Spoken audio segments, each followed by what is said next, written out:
जय श्री कृष्ण मित्रों, पितृपक्ष शुरू हो चुका है।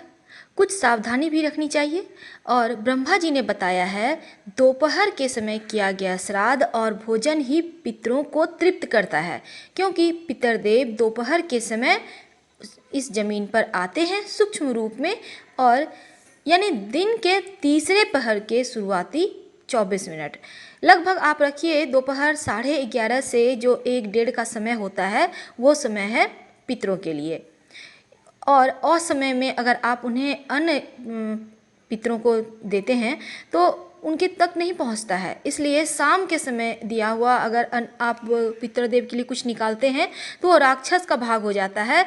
अग्नि पुराण, महाभारत और अन्य महत्वपूर्ण ग्रंथों में श्राद्ध से जुड़ी हुई ऐसी ही खास बातें बताई गई है।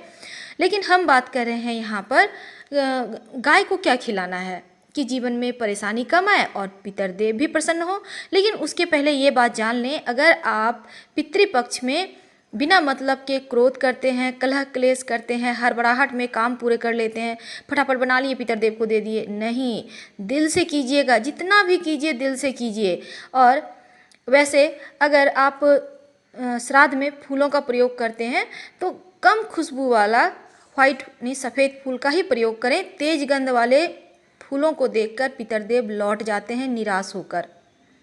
ब्राह्मणों का भोजन जो बनाएंगे वो ब्राह्मणों को आप खिलाने के समय ब्राह्मणों से ये मत पूछिएगा भूल कर भी कि भोजन कैसा बना है। अगर आप ऐसा पूछते हैं तो पितरदेव अप्रसन्न होते हैं और वापस चले जाते हैं बिना आशीर्वाद दिए। इस बात का ध्यान रखिएगा। और श्राद्ध में जो भोजन कराइएगा तो भोजन कराने वाले को मौन रहना चाहिए, चुपचाप आइए, सब कुछ खाना वगैरह दीजिए और खाना खिला दीजिए। अगर ब्राह्मण उस समय हंसता है या बात करता है भोजन खाने के समय तो इसका मतलब है वो जो खाना है राक्षस का हो जाता है, आपके पितरदेव तक नहीं पहुंच पाते हैं। श्राद्ध कर्म में तांबे का बर्तन का बहुत महत्व है, लेकिन लोहा का बर्तन भूल कर भी या स्टील का यूज मत कीजिएगा। और वैसे आप किचन में यूज कर सकते हैं, कोई दिक्कत नहीं है। केले के पत्ते पर भोजन श्राद्ध का नहीं कराना चाहिए, इस बात का हमेशा ध्यान रखिएगा।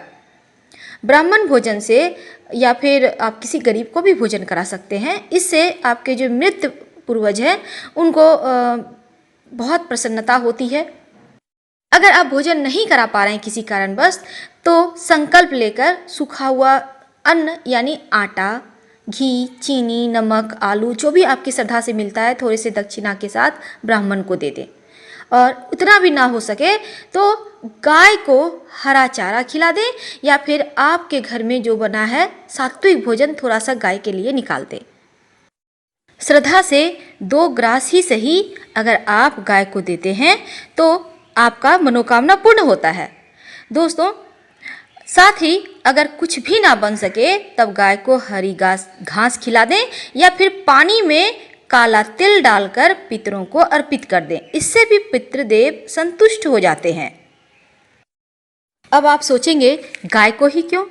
देखिए, वैसे तो 5 चीज़ों के लिए हविष्य यानी इसे हम कहते हैं पितृबलि, तो यहाँ बलि नहीं दिया जाता है, बल्कि गाय, कुत्ता, कौआ, चींटी और देवताओं के लिए 5 जगह निकाला जाता है ग्रास। देखिए, यहाँ पर इसलिए इन चीज़ों के प्रतीक है क्योंकि ऐसा माना जाता है कि कुत्ता जल तत्व का प्रतीक है, चींटी अग्नि तत्व का प्रतीक है, कौआ वायु तत्व का प्रतीक है और गाय पृथ्वी तत्व का प्रतीक है, देवता आकाश तत्व के प्रतीक हैं। लेकिन सिर्फ गाय को अगर हम लें तो गाय के अंदर 5 तत्व मौजूद है और हमारा शरीर, हमारे पूर्वजों का शरीर भी इन्हीं 5 तत्वों से मिलकर बना है। इसलिए कुछ समझ में ना आए तब गाय की पूजा की जाती है और विशेष फलदायी भी होती है।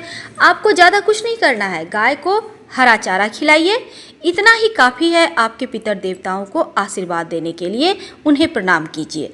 हर हर महादेव। फिर मिले। जानकारी अच्छी लगे तब लाइक कर सब्सक्राइब करें, अपनों से शेयर करें और कमेंट में हर हर महादेव जरूर लिखें। धन्यवाद।